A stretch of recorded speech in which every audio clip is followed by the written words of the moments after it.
Les saludamos desde los estudios de KPBS ubicados en San Diego State University. Gracias al International Training Center, estamos enlazados en esta videoconferencia que el día de hoy llega a México, la República Dominicana, Costa Rica, Panamá, Colombia, Ecuador, Venezuela, Perú, Bolivia, Paraguay, Brasil, Argentina, Estados Unidos y, por primera vez en este día, la Comisión de las Naciones Unidas para el Comercio y Desarrollo, Ginebra, Suiza. Agradecemos a Globecast Communications, Telecomunicaciones de México, PanamSat y BrasilSat por los servicios de enlace satelital que nos permiten llegar a todos ustedes. Bienvenidos al programa Transformando el conflicto en una situación ganadora para todos, la clave de una negociación internacional. 9ª videoconferencia de la serie Principios para un desempeño de clase mundial. Soy Richard Page y seré el moderador en este programa. Soy abogado del bufete de San Diego Page & Bush, LLP, y nos especializamos en el área de negocios y derecho internacional. El programa de hoy trae 2 módulos de presentación y 2 sesiones de preguntas y respuestas. Esperamos su amable participación. Transformar el conflicto en una situación ganadora es importante para todos nosotros, los que trabajamos en el área de comercio internacional.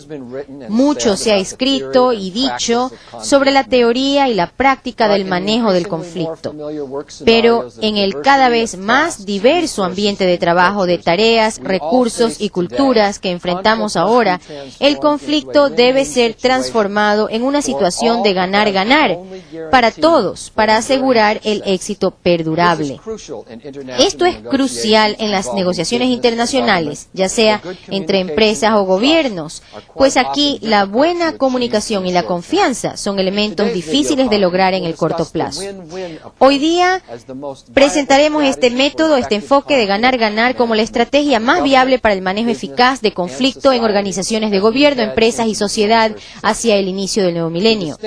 Los distinguidos ponentes propondrán guías prácticas de aprendizaje, adaptación e implementación de este proceso, ilustrando la importancia de conceptos tales como la comunicación eficaz, la ética y la estima en la administración del conflicto internacional. Me complace mucho presentarles a nuestros expertos de hoy, el Dr. Sanford Ehrlich y el señor Scott Donahue. El Dr. Ehrlich es profesor asociado de administración y es además el nuevo director ejecutivo del Entrepreneurial Management Center de San Diego State University. Sus áreas de instrucción y de investigación incluyen liderazgo y trabajo en equipo, espíritu empresarial, diseño organizacional y administración de empresas de alta tecnología. Recibió el premio de profesor distinguido en su universidad. De 1993 a 1994, el Dr. Ehrlich fungió como director de operaciones de la firma legal Procopio, Corey, Hargreaves y Savage, en donde creó una organización basada en equipos.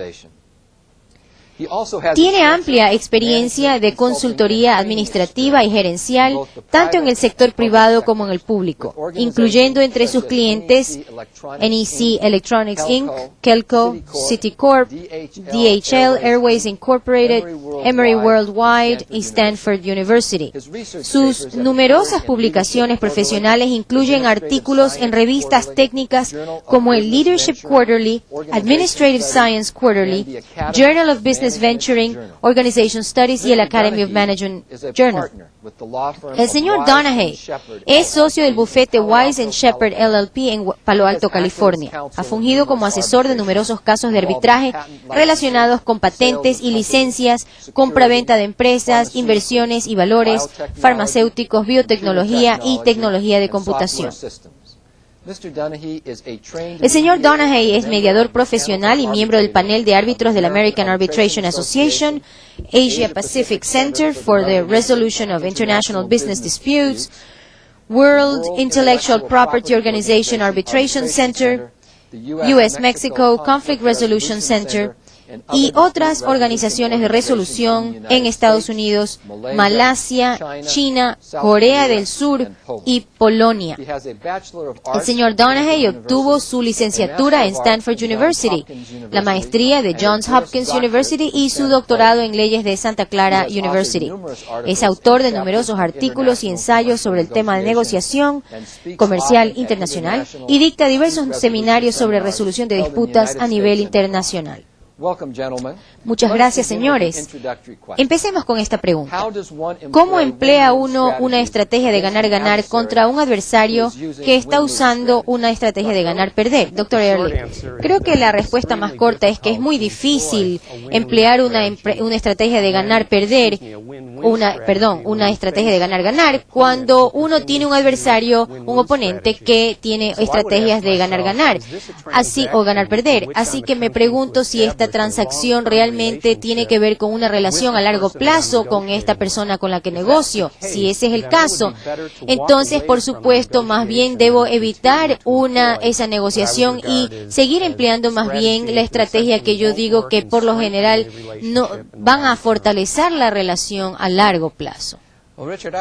Richard, yo quisiera cuestionar si existe o no la estrategia de ganar-perder en el mundo de ahora, en el que funcionamos ahora, porque a medida que esta aldea global sigue haciéndose más pequeña, nuestra fama, nuestro prestigio, nuestra reputación se da a conocer entre nuestros clientes, asociados, y si a uno lo ven y lo perciben como alguien que busca una estrategia ganar-perder, entonces va a ser muy difícil en el futuro en nuestras relaciones comerciales con otros socios y posibles socios en otras partes del mundo. Muchas gracias por sus comentarios. Empecemos ahora con el módulo 1, donde el Dr. Ehrlich nos explicará los elementos y las dimensiones de emplear una estrategia ganar-ganar en sus negociaciones.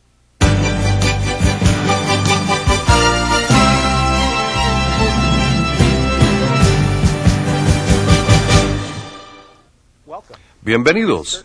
Es un placer participar en esta teleconferencia internacional sobre negociación. La tecnología de las telecomunicaciones nos acerca cada vez más y nos da mayor capacidad para conectarnos a nivel global. Aunque esto nos da una oportunidad de comunicación, mucho tenemos todavía que aprender sobre los estilos y prácticas de negociación de unos y otros. Quiero presentar el día de hoy algunas de las estrategias que transforman cualquier conflicto en una oportunidad ganadora para las partes interesadas. Espero poder comunicarles estos conceptos con claridad en el contexto de negociaciones internacionales, enfatizando los factores que generan tensión entre las personas participantes en el proceso de negociación. Utilizaré algunos ejemplos para ilustrar mis mensajes, además de que en su manual del participante he incluido en el apéndice algunas de las diferentes culturas claves en los estilos de negociación. En esta presentación les pido su atención especial para que a medida que voy exponiendo, ustedes vayan creando sus propios ejemplos con el detalle y realidad suficiente detalle para que se pueda apreciar el valor de poder transformar el conflicto de una negociación internacional, convirtiéndola en una oportunidad de ganar para todos. En cualquier negociación internacional es complicado aislar los temas de fondo del contexto cultural en el cual han surgido y, sin embargo, eso es precisamente lo que hay que hacer para reducir las tensiones y lograr consenso. Las partes negociadoras deben llegar a un acuerdo sobre la naturaleza de los temas en cuestión, aun cuando haya diferencias fundamentales en su interpretación de los temas y en los estilos de presentación de los mismos. En las negociaciones internacionales surgen dos tipos básicos de conflictos: conflictos sobre intereses y conflictos sobre personalidad y diferencias culturales, las cuales pretenden abarcar diferencias de cultura, nacionalidad y organizacional. Ambos tipos de conflicto podrían estar presentes a la vez, haciéndose difícil desenredar el uno del otro, y cada uno requiriendo enfoque distinto, para convertirlo en una situación de beneficio para todos. Antes de analizar cómo manejar diferentes tipos de conflictos para llegar a una situación constructiva, quiero hacer algunas consideraciones básicas. Hay tres dimensiones que influyen en los conflictos por intereses. Veremos cómo se puede manejar para reducir el grado de conflicto.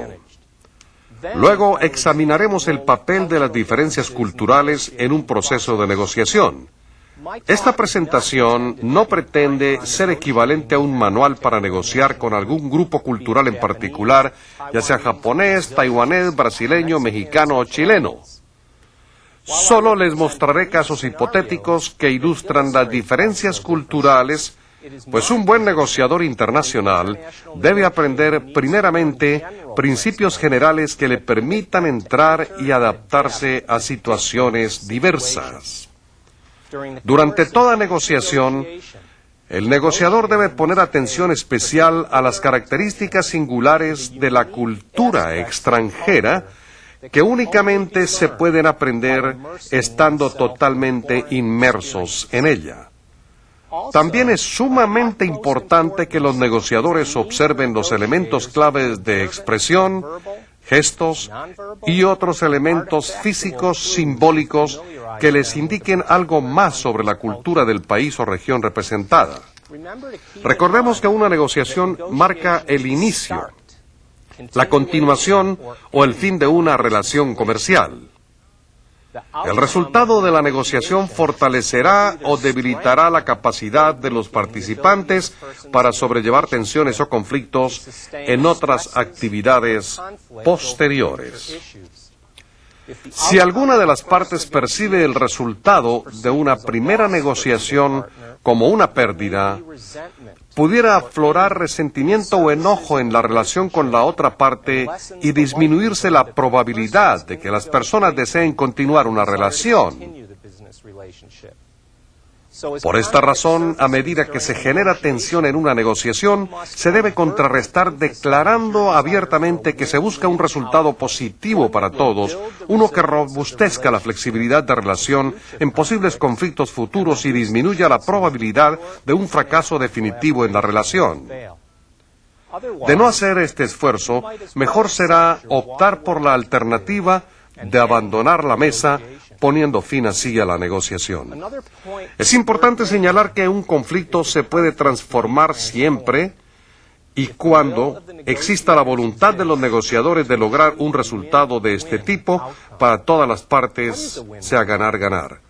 ¿Qué es eso del resultado de ganar-ganar y por qué insisto en que este es el resultado preferible en todas las negociaciones?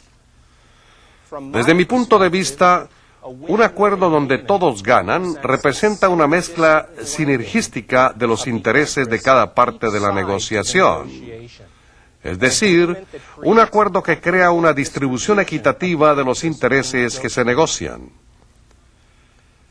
Es más, lográndose un resultado ganancioso para todas las partes de la negociación, estas se sienten revigorizadas como resultado de una relación ventajosa y salen con la intención de cumplir sus obligaciones bajo los acuerdos efectuados. En cambio, en negociaciones competitivas, donde uno gana y otro pierde, lo que se busca es ganar a expensas del opositor. A corto plazo, puede ser que una parte logre un precio más bajo o mejores incentivos fiscales, pero a cambio se ha disminuido la capacidad de relación para llegar a acuerdos subsiguientes.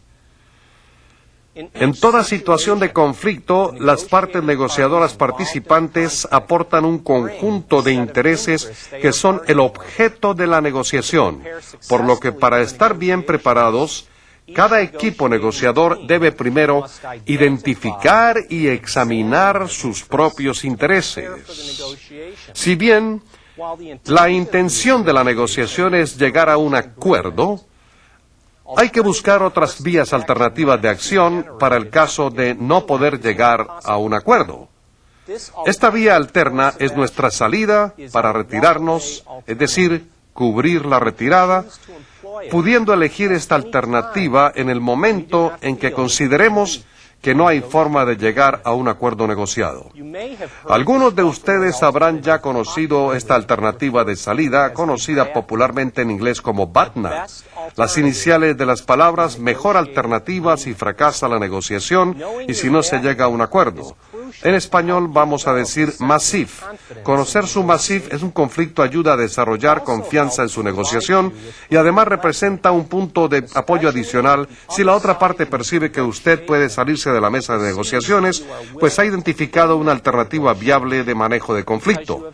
Por eso es necesario identificar primero su MASIF antes de entrar a negociar y tenerlo presente mientras negocia. Una vez que su equipo negociador tiene la carta de su MASIF, puede proceder a considerar lo que la otra parte está dispuesta a dar.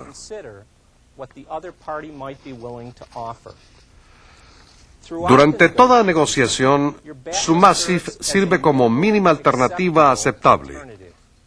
Si no puede llegar a un acuerdo que supere a su MASIF, lo mejor es salirse de la negociación.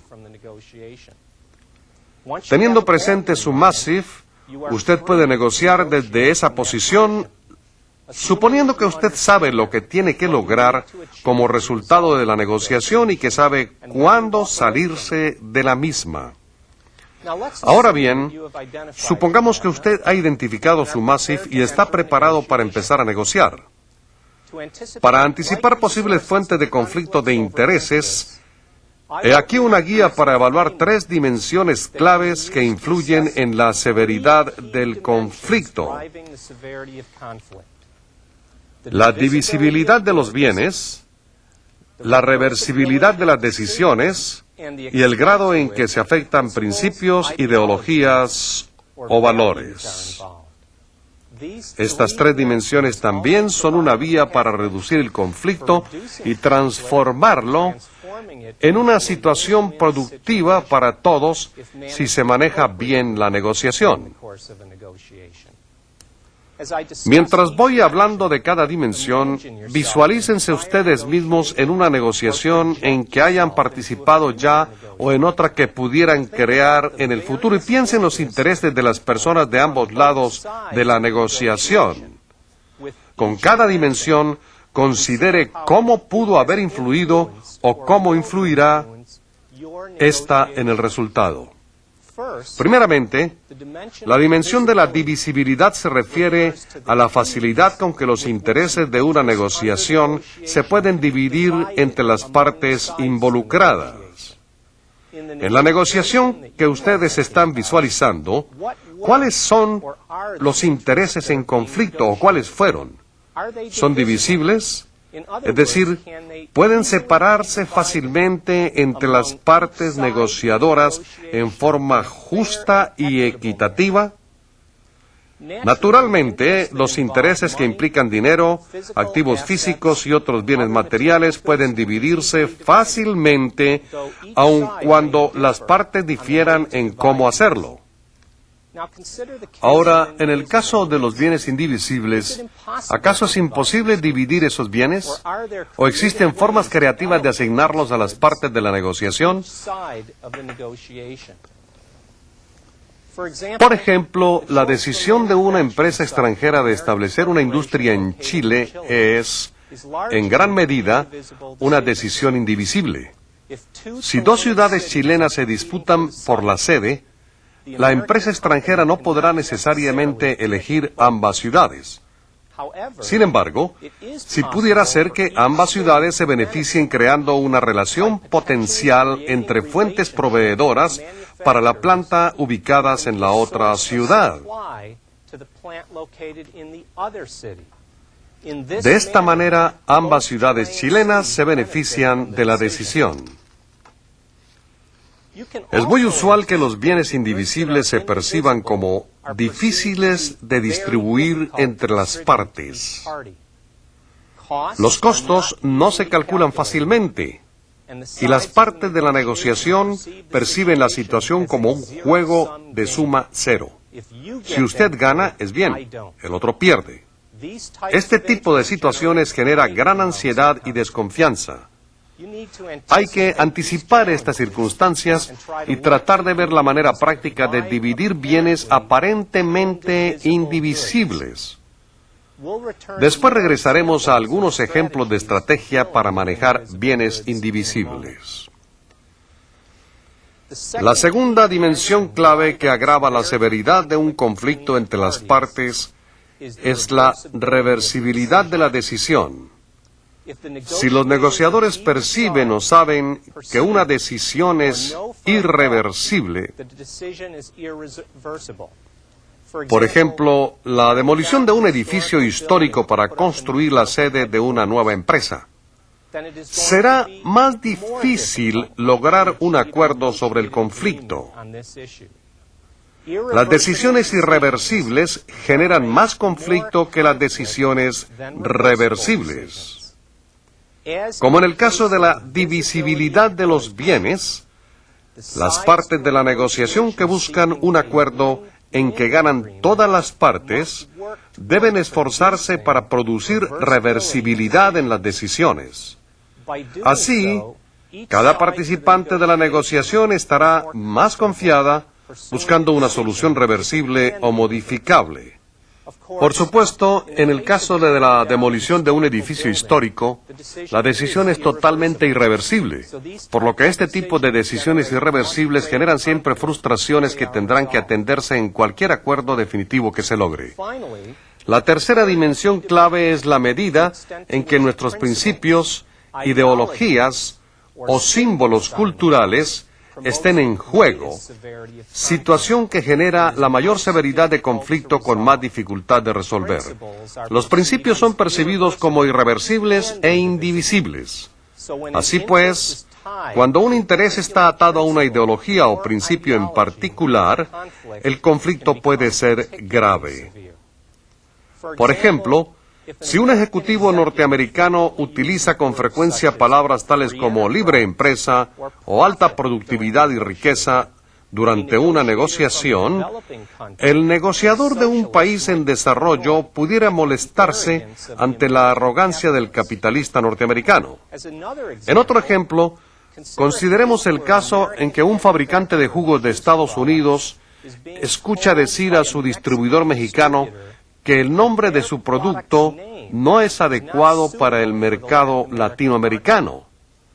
Y es que el nombre, el empaque y la publicidad del producto resulta que están fuertemente identificados con la cultura de la empresa, pues este jugo fue el que hizo crecer la empresa y sigue siendo su principal fuente de ingresos.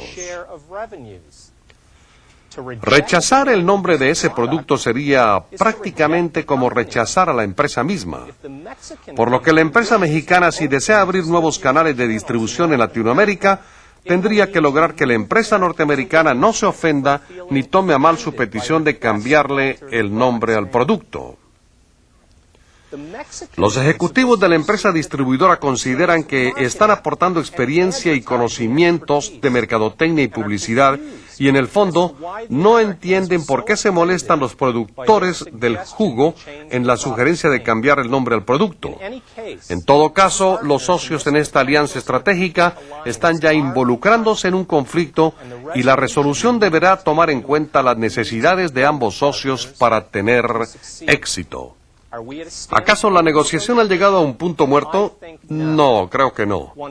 Una de las primeras estrategias a considerar al tratar con bienes indivisibles o situaciones irreversibles es identificando y discutiendo grupos de problemas o dudas.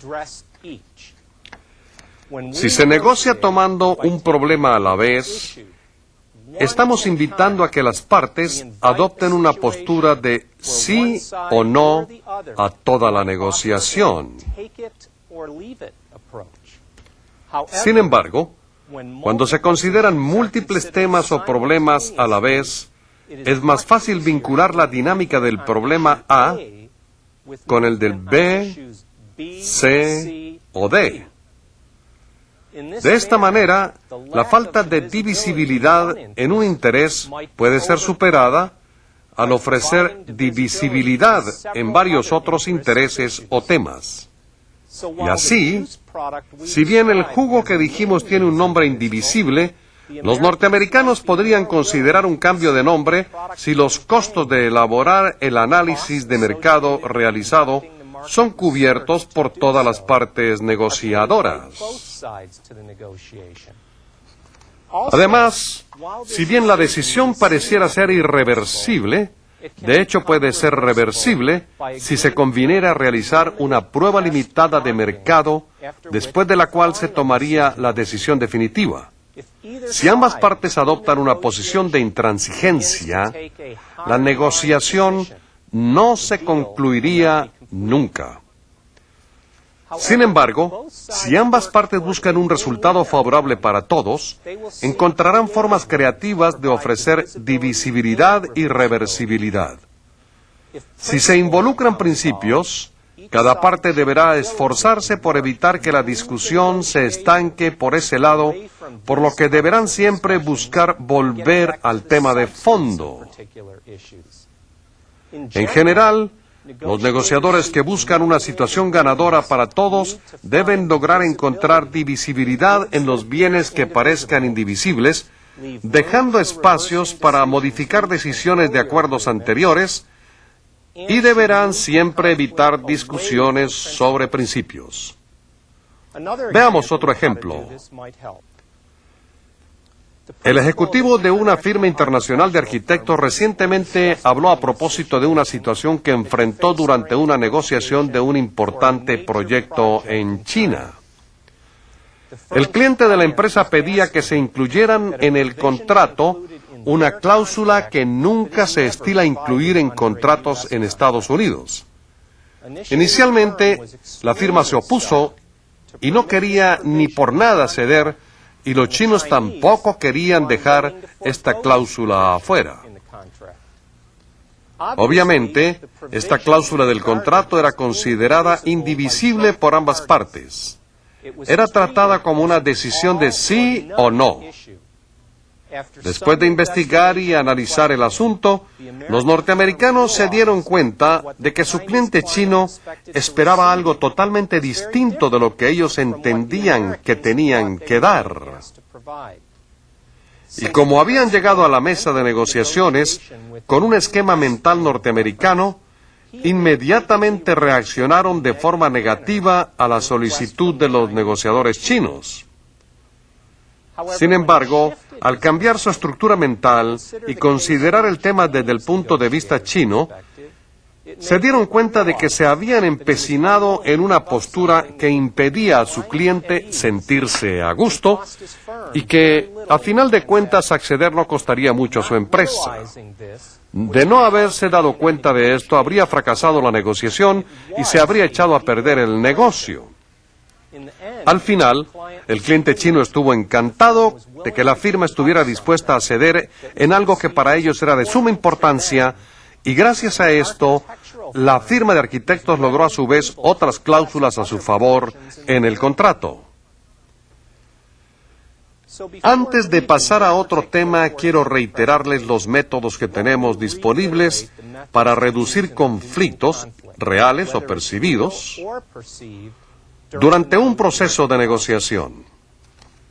Recuerden que tenemos que manejar tres dimensiones claves: la divisibilidad de los bienes, la reversibilidad de las decisiones tomadas y el grado en que sus principios están en juego. Para cualquiera de estas dimensiones, crear divisibilidad, lograr alguna forma de reversibilidad y alejar el conflicto de una discusión sobre principios beneficiará muchísimo el resultado de cualquier negociación. Ahora examinemos los conflictos que ocurren como resultado de diferentes culturas. Al considerar cómo influyen las diferencias culturales en la generación de tensiones durante una negociación, consideremos el papel que juegan los estilos de negociación y destacaremos los contrastes de comportamiento que originan situaciones conflictivas y su manejo.